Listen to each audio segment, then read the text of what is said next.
மாண்புமிகு பேரவை தலைவர் அவர்களே, மாண்புமிகு அமைச்சர் பெருமக்கள் முன்மொழிந்திருக்கிற மானிய கோரிக்கையின் மீது இந்திய கம்யூனிஸ்ட் கட்சியின் சார்பில் சில கருத்துக்களை நான் முன்மொழிய கடமைப்பட்டிருக்கிறேன். மாண்புமிகு இந்து சமய அறநிலைத்துறை அமைச்சர் அவர்கள் முன்மொழிந்த அந்த கொள்கை விளக்க குறிப்பினுடைய புத்தகத்தை நான் படித்து பார்த்தேன். மிக அழகாக சொல்லியிருக்கிறார்கள். தமிழ்நாட்டில் இருக்கிற நீங்களும் 3:30 மணி வரைக்கும் தூங்கலீங்களா? 4364 திருக்கோயில்கள், திருமடங்கள், சமண கோயில்கள் இருப்பதாக சொல்லி இருக்கிறார். கிட்டத்தட்ட நஞ்சை நிலங்களும் புஞ்சை நிலங்களும் 4,78,000 நிலங்கள் இருப்பதாக அதில் குறிப்பிடப்பட்டிருக்கிறது. மாண்புமிகு அமைச்சர் அவர்கள் பொறுப்பெடுத்து 3 மாதத்திற்குள்ளாகவே கிட்டத்தட்ட 10,000 நஞ்சை நிலங்களும் புஞ்சை நிலங்களும் அறநிலைத்துறையின் வசம் ஒப்படைக்கப்பட்டிருக்கிறது ஆக்கிரமிப்பாளர்களிடம் என்று அந்த செய்தியும் வந்திருக்கிறது. கிட்டத்தட்ட இந்து சமய அறநிலைத்துறைக்கு 108 கோடி ரூபாய்க்கு மேல் நாங்கள் அதனுடைய மதிப்பு உயர்த்தி இருக்கிறோம் என்றும் அதனுடைய விளக்க குறிப்பில் குறிப்பிட்டிருக்கிறார்கள். பெருமையாத்தான் இருக்கிறது. அதில் இன்னொரு குறிப்பையும் நம்முடைய இந்து சமய அறநிலைத்துறை சொல்லி இருக்கிறார்கள். நியாயமான வாடகையை நாங்கள் 1959-34/A கீழ் நாங்கள் நியாயமான வாடகையை கோயில் மனையில் குடியிருப்பவர்களுக்கு வசூல் செய்கிறோம் என்று அதில் குறிப்பிடப்பட்டிருக்கிறது. இங்கே தான் நான் மாண்புமிகு பேரவை தலைவர் அவர்களே கேட்கிறேன். கோடிக்கணக்கானவர்கள் கோயில் நிலங்களில் குடியிருக்கிறார்கள். ஒரு நீண்ட நெடிய சட்ட போராட்டங்கள் நடைபெற்றுக் கொண்டே இருக்கிறது. இந்த சட்டம் வந்தபோது 34/A என்பது நியாயமான வாடகை அல்ல, அது அநியாயமான வாடகை. எனவே தான் பல கட்டங்களில் ஆட்சியாளர்கள் பல அரசாணைகளை போட்டிருக்கிறார்கள். நான் கூட கடந்த இதே சட்டப்பேரவையில் நம்முடைய அறநிலைத்துறை அமைச்சர் அவர்களிடம் பேசியிருக்கிறோம். முதலமைச்சரின் கவனத்திற்கும் கொண்டு சென்றிருக்கிறோம். அப்பொழுது இருந்த அரசின் முதலமைச்சரின் கவனத்திற்கும் கொண்டு சென்றிருக்கிறோம். நம்முடைய தலைமை செயலாளர், அப்பொழுது இருந்த தலைமை செயலாளர் தலைமையில் அதற்கென்று ஒரு குழுவும் அமைக்கப்பட்டது. அந்த குழு ஒரு முழுமையான விசாரணையை நடத்தியது. இந்த 34/A என்பது நியாயமான வாடகை இல்லை என்று அந்த குழு அரசாங்கத்திற்கு அறிக்கை தந்திருக்கிறது. அரசாணை எண் 85 படி அந்த அரசாணை வந்திருக்கிறது. எனவே கோயில் மனையில் குடியிருப்பவர்கள் ஏழைகள், அன்றாடம் பிழைத்துக் கொண்டிருக்கிறவர்கள். இவர்களால் அந்த வாடகையை கட்டுகிற போது அவர்களுடைய உழைப்பிற்கு தகுந்த ஊதியம், உழைப்பிற்கு தகுந்த அவர்களுக்கான நிதியை அதில் செலுத்த வேண்டியிருக்கிறது. எனவே தயவு கூர்ந்து முன்னால் போட்டிருக்கிற அரசாங்கம் ஒரு அரசாணை போட்டிருக்கிறது. அரசாணை எண் 80 மாண்புமிகு அமைச்சர் அவர்களின் கவனத்திற்கு நான் சொல்ல கடமைப்பட்டிருக்கிறேன். அந்த அரசாணை என்ன சொல்லுகிறது என்று சொன்னால், ஏற்கனவே 0.1% வாடகை செய்வது 34/A. இந்த அரசாணை 85 என்ன சொல்லுகிறது என்றால், குடிசையில் வாழுகிற அந்த வாழுகிறவர்களுக்கு உறுப்பினர் 2 அரசாணை எண்ணையும் சொல்லிட்டீங்க. அவர் கண்டிப்பா அந்த அமைச்சர் 0.0 அதுதான் நியாயமான நடவடிக்கை என்று அந்த அரசாணை சொல்லி இருக்கிறது. அது குடிசை வீடுகளுக்கு சொல்லி இருக்கிறது. கட்டிடங்களுக்கு, வணிக கட்டிடங்களுக்கு 0.060 என்று சொல்லி இருக்கிறார்கள். மனைகளுக்கு சொல்லி இருக்கிறார்கள். எனவே நான் கேட்கிறேன், உங்களுடைய பேட்டியையும் நான் பார்த்தேன். 1500 கோடி ரூபாய் குடியிருப்பவர்களுக்காக வரி வசூல், அந்த கட்டணம் செலுத்த வேண்டியது இருக்கிறது என்றும் நீங்கள் குறுக்கீடுக்கு மன்னிக்கவும். வெளியில பேட்டி கொடுக்கிறதுங்கிறது வேற. இங்க அவையில அரசாணையில நீங்க கொள்கை விளக்கத்துல நீங்க ஒரு விஷயம் சொன்னீங்க. அந்த அரசாணையும் நீங்க மென்ஷன் பண்ணிருக்கீங்க. அதுக்காக போன அறநிலையத்துறை அமைச்சர்ட்டையும் பேசியிருக்கீங்க, குழுவும் அமைச்சிருக்காங்க, அதற்கான தீர்ப்பும் வந்திருக்கு. அது என்னங்கிறது துறை சார்ந்த அமைச்சர் அவர் பாப்பாரு. அடுத்த பாயிண்ட்டுக்கு வாங்க. 15 நிமிடங்கள் தான் இருக்குது. நேரம் கொடுங்கள். இல்லை என்றாலும் நான் வெளியில் போய் பேசி இல்ல நீங்கள் அப்படி எடுத்துக்கொள்ள கூடாது. நான் மக்களுடைய மாண்புமிகு அமைச்சர் அவர்கள் இதுக்கு தான் நான் வேணா அடுத்த பாயிண்ட் போங்க. மாண்புமிகு பேரவை தலைவர் அவர்களே, மாண்புமிகு உறுப்பினர் சொன்ன இந்த பிரச்சனையின் தொடர்பாக தொடர்ந்து இந்த நியாய வாடகை சம்பந்தப்பட்டு பாதிக்கப்பட்ட மக்கள் என்னை சந்தித்துக் கொண்டுதான் இருக்கிறார்கள். நான் அவர்களோடு பேசிக் கொண்டிருக்கிறேன், அந்த குழுவினரோடு பேசிக் கொண்டிருக்கிறேன்.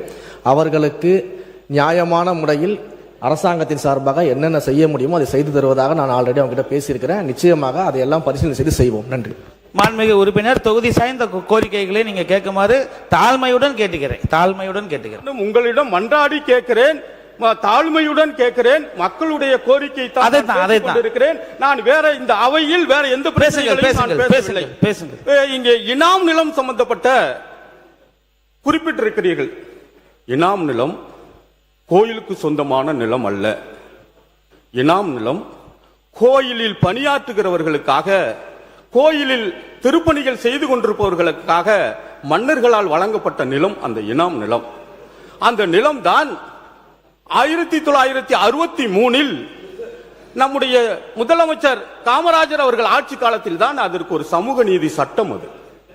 அந்த சமூக நீதி சட்டத்தின்படிதான் யார் யாரெல்லாம் அதை பயன்படுத்திக் கொண்டிருக்கிறார்களோ அவர்களுக்கெல்லாம் அரசு ராயத்துவாரி பட்டா வழங்கிவிட்டது. வாங்க முடியாதவர்கள் இருக்கிறார்கள், ஆனால் அவர்களிடம் நிலம் இருக்கிறது. இப்படி அரசை அணுகி வாங்க முடியாதவர்களும் இருக்கிறார்கள். ஆனால் அவர்களுக்கு அந்த ஏற்கனவே ராயத்துவாரி பட்டா கொடுத்தவர்களுக்கெல்லாம் நீங்கள் பத்திரப்பதிவு அலுவலகத்தில் இந்து சமய அறநிலைத்துறையுடைய அதிகாரிகள் ஒரு ஆட்சேபனை மனுவை கொடுக்கிறீர்கள். இது 1912 இருந்து இந்து சமய அறநிலைக்கு சொந்தமான நிலம், இது தனிநபர் நலம் அல்ல. எனவே 0 மதிப்பீட்டில் கொண்டு வந்திருக்கிறதாக இந்து சமய அறநிலையத்துறை கொடுத்ததை புதிதாக வந்திருக்கிற இந்த அரசு கண்டுபிடித்து உரிய நபர்களுக்கு நீங்கள் வழங்கியிருக்கிறீர்கள். நான் பெருமையோடு சொல்லுகிறேன், இந்த அரசை மனசார பாராட்டுகிறேன். கரூர் மக்கள் பகுதியில் நின்றல்ல, தமிழ்நாடு முழுவதும் இந்த பணியை நீங்கள் செய்து முடிக்கப்பட வேண்டும் என்று நான் பணியோடு கேட்டுக்கொள்ள கடமைப்பட்டிருக்கிறேன். அதோடு சேர்த்து எங்கள் ஊர் கோட்டூர் திருக்கோயில் கொளிந்தீஸ்வரர் கோயில் இருக்கிறது, அந்த கோயிலுக்கு ஒரு திருத்தேர் வழங்கப்பட வேண்டும் என்று நான் மீண்டும் சொல்லி இருக்கிறேன், இப்பொழுதும் சொல்லுகிறேன். மாண்புமிகு நம்முடைய எரிசக்தி துறை அமைச்சர் அவர்களுடைய கொள்கை விளக்க குறிப்பிலும் நான் பார்த்தேன், உங்களுடைய வெள்ளை அறிக்கையையும் நான் பார்த்தேன். அந்த வெள்ளை அறிக்கையில் நீங்கள் சொல்லி இருக்கிறீர்கள் 3000 கோடி ரூபாய் லாபத்தில் இருந்த இந்த எரிசக்தி துறை இன்றைக்கு 2,68,000 கோடி ரூபாய் கடன் சுமையில் இருக்கிறது, நட்டத்தில் இருக்கிறது என்று சொன்னீர்கள். சொன்னதோடு நீங்கள் விட்டுவிடவில்லை, 64,000 காலி பணியிடங்களும் அதில் இருக்கிறது என்று சொல்லியிருக்கிறீர்கள். மாண்புமிகு பேரவை தலைவர் அவர்களே, மாண்புமிகு அமைச்சர் அவர்கள் வெள்ளை அறிக்கையை கொண்டு சென்ற போது ஒரு விஷயத்தை கவனம் பெறாமல் வெள்ளை அறிக்கையை சொல்லிவிட்டாரே என்றுதான் என்னுடைய கம்யூனிஸ்ட் கட்சி உறுப்பினர் என்ற அடிப்படையில் நான் கவலையோடு கேட்கிறேன். ஆயிரக்கணக்கான ஒப்பந்த தொழிலாளர்கள் எந்த ரெக்கார்டுகளும் இல்லாமல் மின்சாரத்துறையில் பணியாற்றி கொண்டிருக்கிறார்கள், அன்றாட கூலிக்காக பணியாற்றி கொண்டிருக்கிறார்கள். அவர்களை பற்றியும் இந்த வெள்ளை அறிக்கை கவனம் செலுத்தவில்லையே என்றுதான் நான் கவலையோடு கேட்கிறேன். எனவே நீங்கள் அறிவித்திருக்கிறீர்கள் 64,000 காலி பணியிடங்கள் இருக்கிறது என்றும், அதே போல நம்முடைய தேர்வாணையம் டிஎன்பிஎஸ்சி மூலமாக நான் உடனடியாக 16,000 பேரை தேர்வு செய்ய போகிறேன் என்றும் சொல்லி இருக்கிறீர்கள். பணியோடு கேட்கிறேன், அந்த களத்தில் நின்று பணியாற்றி கொண்டிருக்கிறானே ஒப்பந்த தொழிலாளர் கூட இல்லாமல் அன்றை கூலிக்காக அவர்களுடைய திறமையாளர்கள் எல்லாம் நீங்கள் கண்டறியுங்கள். உங்களுக்கு எப்படி தேர்ச்சி வைக்க முடியுமோ அப்படி தேர்ச்சி வையுங்கள். அவர்கள் எல்லாம் அந்த பணிக்கு நீங்கள் எடுத்துக் கொள்ளுங்கள். 64,000 காலி பணியிடத்தில். இன்னொன்று, நம்முடைய ஈபி அந்த மின்சாரத்துறையில் அப்ரண்டிஸ் படித்து பெற்று ஐடிஐ படித்தவர்கள் அப்ரண்டிஸ் முடித்திருக்கிறார்கள். 9,600 பேர் வேலை எடுப்பதாக சொல்லி இருக்கிறீர்கள். அவர்களையும் சேர்த்து எடுத்துக் கொள்ளுங்கள். நான் கேட்கிறேன், கடன் சுமையில் இருக்கிறதாக நீங்கள் வெள்ளை அறிக்கை கூட சொல்லிவிட்டீர்கள். ஸ்மார்ட் மீட்டர் பொருத்துகிறேன் என்று சொல்லுகிறீர்கள். ஸ்மார்ட் மீட்டர் கிட்டத்தட்ட உங்களுக்கு ஒன்றிய அரசு நிர்பந்தம் செய்கிறது, வாரியத்தையும் நிர்பந்தம் செய்கிறது, ஆட்சியாளர் தமிழ்நாடு அரசையும் நிர்பந்தம் செய்கிறது. ஆனால் அதற்கு ஸ்மார்ட் மீட்டர் பொருத்துவதற்காக 475 கோடி ரூபாய் அதற்கென்று செலவு தேவைப்படுகிறது. ஆனால் மாநில அரசு கொடுக்கிற நிதி மானியம் வெறும் 12 கோடி ரூபாய். நான் கேட்கிறேன், இந்த ஆட்சி இளைஞர்களுடைய பேராதரவோடு வந்திருக்கிற ஆட்சி. லட்சக்கணக்கான மாணவர்கள் பொறியியல் துறையில் படித்து அன்றாடம் பல்கலைக்கழகங்களிலும் கல்லூரிகளிலும் வந்து கொண்டே இருக்கிறார்கள். அந்த ஸ்மார்ட் மீட்டர் பொருத்துவதை தனியாருக்கு கொடுப்பதை விட்டுவிட்டு மின்பணியில் ஒப்பந்த பணியாக இருந்தாலும் மின்பணியில் நேரடியாக அவர்களை தேர்வு செய்து அவர்களுக்கு இந்த பணியை நீங்கள் கொடுப்பீர்களே, ஆனால் அதற்கான செலவு வெறும் 175 கோடி ரூபாய். ஆனால் நான் சொல்லுகிறேன், மீதி இருக்கிற 423 கோடி ரூபாய் இந்த மின்சாரத்திற்கு, இந்த மின்சார வாரியத்திற்கு லாபம் ஈட்டுவே, கடன் சுமையில் இருந்தது குறையுமே என்பதை மாண்புமிகு பேரவைத் தலைவர் வாயிலாக நான் கவனம் செலுத்த விரும்புகிறேன். இன்னொன்றையும் சொல்லுகிறேன். மாண்புமிகு பேரவைத் தலைவர் அவர்களே, மின்சாரம் உற்பத்தி செய்கிறோம், மின்சாரம் விநியோகிக்கிறோம். ஆனால் மின்சாரம் உற்பத்தி செய்கிற இடத்திலிருந்து விநியோகிக்கிற இடத்திற்கு கடத்தப்படுகிற மின்சாரம், அதற்கான கோபுர விளக்குகள், அதற்கான கடத்துகிற அந்த கம்பிகள் அனைத்தையும் அரசாங்கமே செய்து கொடுக்கிறோம். ஆனால் விநியோகம் செய்வதை மட்டும் ஏன் தனியாருக்கு கொடுக்கப்பட வேண்டும்? அரசே நடத்த வேண்டியதுதானே? இதுதான் இன்றைக்கு இருக்கிற பிரச்சனை. நீங்கள் சொல்லுகிறீர்கள் கொள்முதலில் பிரச்சனை இருக்கிறது என்று பேசினீர்கள், நானும் கேட்டேன். அமெரிக்காவில் கூட ஒரு வழக்கு இருக்கிறது. மின்சார சூரிய ஒளியின் மூலமாக, நம்ம காற்றாலை மூலமாக வாங்குகிற மின்சாரத்தில் நிறைய விலை அதிகம் கொடுத்து வாங்க வேண்டி இருக்கிறது, உற்பத்தி செலவை விட அதிகமாக இருக்கிறது என்று சொல்லுகிறீர்கள். மின்சார உற்பத்தி 4%, 1.5% தான் அரசு உற்பத்தி செய்கிறது என்று சொல்கிறார்கள். ஏன் 4%? நம்மிடம் கட்டமைப்பு இல்லையா, வளம் இல்லையா? நான் இங்கே பொதுப்பணித்துறை அமைச்சர் பேசுகிற போது அனுமதியோடு பேசுகிறேன். நான் வியந்து போய் பார்த்தேன், நான் எங்கு தமிழ்நாட்டில் தான் இருக்கிறோமா, வேற எங்கேயாவது இருக்கிறோமா என்று. அவ்வளவு அழகாக இந்த தமிழ்நாட்டில் தான் இருக்கிற முயற்சிகள் நான் சொல்லுகிறேன். அதே போல இந்த தமிழ் அந்த மின்சாரத்துறையில் அதற்கான பணிகளை ஏன் நாமளே ஏற்று நடத்தக்கூடாது கேட்கிறேன். 4 லட்சம் பேர் இலவச மின்சாரத்திற்காக பதிவு செய்திருக்கிறார்கள், ஏங்கி நிற்கிறார்கள் எப்பொழுது வரும் என்று. தட்கல் முறையில் 15,500 கோடி ரூபாய் பணமும் கட்டிவிட்டார்கள். 2 லட்சம் பேர் இருக்கிறார்கள், எப்பொழுது வரும் என்று எதிர்பார்த்திருக்கிறார்கள். நான் ஒரு கம்யூனிஸ்ட் கட்சி உறுப்பினர் என்று கேட்கிறேன். கடந்த ஆட்சியில் கூட 100 யூனிட் இலவசம் என்று அறிவித்தார்கள். நீங்கள் 200 யூனிட் மின்சாரம் அறிவித்தீர்கள். மாண்புமிகு இந்த அரசுக்கும் முதலமைச்சருக்கும் நான் நன்றி சொல்ல கடமைப்பட்டிருக்கிறேன். ஆனால் 200 யூனிட்டிற்கு மேலே வருகிற போது இன்றைக்கு மின் கட்டணம் உயர்ந்திருக்கிறதே. 201 வந்தாகவே உயர்ந்திருக்கிறது. மாண்புமிகு அமைச்சர் அவர்களே, மாண்புமிகு பேரவை தலைவர் அவர்களே, இதெல்லாம் உன்னிப்பாக கவனித்து சரி செய்ய வேண்டும் என்று நான் பணியோடு கேட்கிறேன். ஏன் இதை சொல்லுகிறேன் என்று சொன்னால், கள்ளம் கபடமில்லாதவர்கள் எல்லாம் இன்றைக்கு வந்திருக்கிறீர்கள். எப்படியாவது வெற்றி பெற வேண்டும், இந்த நாட்டில் நமக்கான பங்குபணியை செலுத்த வேண்டும் என்ற துடிப்பும் ஆர்வமும் உங்களிடம் இருக்கிறது. நான் பெருமையாகத்தான் பார்த்து கொண்டு இருக்கிறோம். எனக்கான இடம் ஓரமாக இருந்தால் கூட உங்களை எல்லாம் நாங்கள் பெருமையாகத்தான் பார்த்து கொண்டு இருக்கிறோம். சாதித்து காட்ட வேண்டும். மாற்றம் என்பது அதுதான், வேலை வாய்ப்பு தான், சமூக அரசு கட்டமைப்பு தான், கட்டமைப்பை உயர்த்துவதுதான், தனியாரிடம் அல்ல. துணை மின் நிலையங்கள் ஒரு ஆட்சும் 100, 200, 300 என்ற துணை மின் நிலையங்களை நீங்கள் அறிவிக்கிறீர்கள். ஆனால் அந்த துணை மின் நிலையங்களை பராமரிப்பவர்கள் யார்? அரசா பராமரிக்கிறது? ஏன் தனியாரிடம் கொடுக்கிறீர்கள்? அரசே செய்ய வேண்டியதுதானே. ஆயிரக்கணக்கான தொழிலாளர்கள் இருக்கிறார்கள். நான் இன்னொன்றையும் சொல்லுகிறேன். மாண்புமிகு பேரவைத் தலைவர் அவர்களே, முதலமைச்சர் அறிவித்தார்கள், ஏழைகளும் எளியவர்களும் பயன்படுத்துகிற காப்பீடு திட்டத்தை 5 லட்சத்திலிருந்து 25 லட்சம் என்று அறிவித்தார்கள். நன்றி சொல்ல கடமைப்பட்டிருக்கிறேன். இந்திய கம்யூனிஸ்ட் கட்சி பெருமையோடு தான் பார்க்கிறது. ஆனால் அதில் பணிபுரிந்து கொண்டிருக்கிற மாதம் 190 ரூபாய் மருத்துவத்திற்காக, காப்பீட்டிற்காக நீங்கள் பெற்றுக் கொள்கிறீர்களே, ஓய்வு பெற்றிருக்கிற பணியாளர்கள் கிட்டத்தட்ட 400 ரூபாய், 460 ரூபாய் செலுத்துகிறார்களே, அவர்களுக்காக அந்த மருத்துவ காப்பீடு வெறும் 4 லட்சம் தானே இருக்கிறது. அது 25 லட்சமாக உயர்த்தி தர வேண்டும். மாண்புமிகு பேரவைத் தலைவர் அவர்களே, சட்டத்துறை அமைச்சர்களை பார்த்து அந்த கொள்கை விளக்க குறிப்பையும் நான் பார்த்தேன். 1957 ஆட்சி மொழி சட்டமும் வந்திருக்கிறது. 1972 கீழமை நீதிமன்றங்களில் தமிழ் வழக்காடு மொழியாக இருக்கிறது. 1982 மாவட்ட உரிமையியல் நீதிமன்றத்திலும் தமிழ் வழக்காடு மொழி வந்துவிட்டது.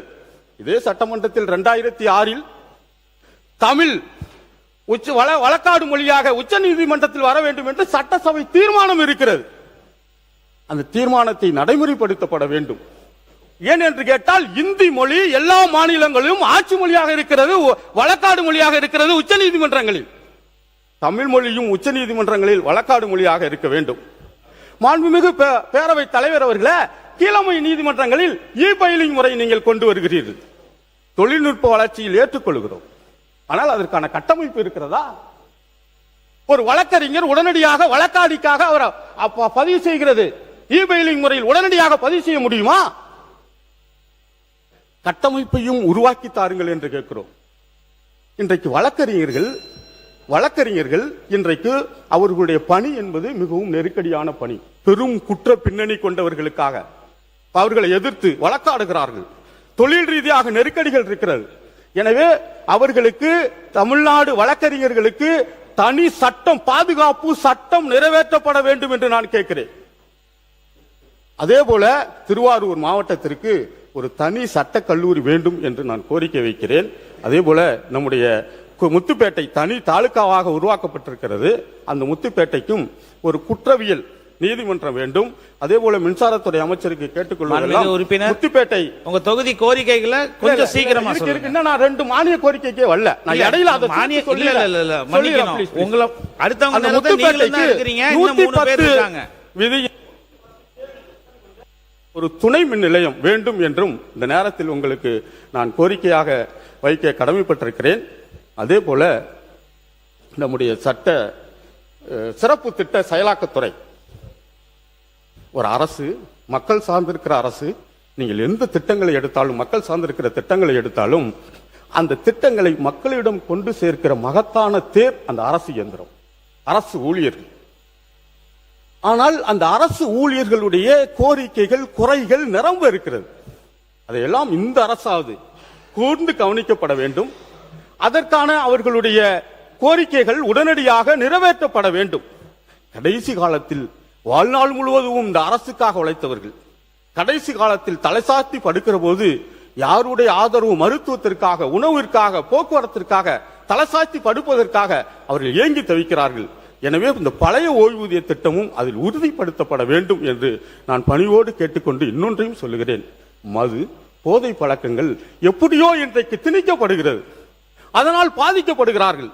அப்படி பாதிக்கப்பட்டவர்களுடைய பக்க விளைவாகத்தான் நிறைய இளம் விதவைகள் உருவாக்கப்படுகிறார்கள். நிறைய இளம் விதவைகள் நாட்டில் இருக்கிறார்கள். அவர்கள் பொருளாதார பின்னடைவு இருக்கிறது, பொருளாதார ரீதியாக கஷ்டப்படுகிறார்கள். அதே நேரத்தில் பண்பாடு ரீதியான தாக்குதலும் அவர்களுக்கு இருக்கிறது. எனவே இந்த அரசு நல்ல திட்டங்களை எல்லாம் நீங்கள் கொண்டு வருகிறீர்கள். அந்த அரசு அவர்களுக்கென்று ஒரு தனி சட்டம் நிறைவேற்றி தனி திட்டங்களை கொண்டு வரப்பட வேண்டும் என்று நான் உங்களுக்கு பணிவோடு கேட்டுக்கொள்கிறேன். அதோடு சேர்த்து மாண்புமிகு பேரவை தலைவர் உறுப்பினர், தயவு செய்து கொஞ்சம் சீக்கிரம் உங்க கோரிக்கைகளை சீக்கிரம் சொல்லிட்டீங்க. இடையில ஒரு நிமிஷம் உங்களுக்கு டைம், தொழில்நுட்பத்தில் பாருங்க, அதுவும் உங்களுக்கு ஆதரவா தான் இருக்குது. ஒரு நிமிஷம் அது ஓடல. சீக்கிரம் உங்க கோரிக்கைகளை சொல்லிட்டு நன்றி. கல்வித்துறை அமைச்சர் அவையில் இல்லை. முத்துப்பேட்டையில் அரசு கலைக்கல்லூரி இருக்கிறது. அந்த கல்லூரிக்கு என்று ஒரு தனி அலுவலகம், புதிய அலுவலகம் கட்டிடம் வேண்டும் என்று நான் பணிவோடு கேட்டுக்கொள்கிறேன். அதோடு சேர்த்து நம்முடைய மாண்புமிகு பேரவைத் தலைவர் அவர்களே, அந்த விக்கிரபாண்டியம், கோட்டூர் ஒன்றியம் விக்கிரபாண்டியத்தில் அரசு ஆரம்ப சுகாதார நிலையம் வேண்டும் என்ற கோரிக்கை இருக்கிறது. அதே போல நம்முடைய முத்துப்பேட்டை வட்டாரம் தொண்டையக்காடு, மேல தொண்டையக்காடு கிராமத்தில் ஒரு தடுப்பணை, கடல் தண்ணி உள்ளே போகாமல் இருப்பதற்காக மரக்கா கோரையாற்றில் ஒரு தடுப்பணை கட்ட வேண்டும். அதே போல முத்துப்பேட்டை பேட்டையில் 93/0 என்ற இடத்தில் ஒரு மிகப்பெரிய அளவில் ஒரு தடுப்பணையை கட்ட வேண்டும். அதே போல நம்முடைய ஒப்பூர் ஆலங்காடு பகுதியை இணைக்கிற ஜாம்பானோட இணைக்கிற இடத்தில் கோரையாற்றில் ஒரு பாலம் கட்ட வேண்டும். இப்படி என்னுடைய கோரிக்கைகள் நிரம்ப இருக்கிறது. மாண்புமிகு பேரவைத் தலைவர் அவர்களே, இந்த கோரிக்கைகளின் மீது, இந்த மானிய கோரிக்கையின் மீது எனக்கு பேச வாய்ப்பளித்ததற்கு நன்றியை கோரி விடைபெறுகிறேன். நன்றி, வணக்கம். மாண்புமிகு உறுப்பினர் திரு முனைவர் பால் மனோஜ் பாண்டியன் அவர்கள்.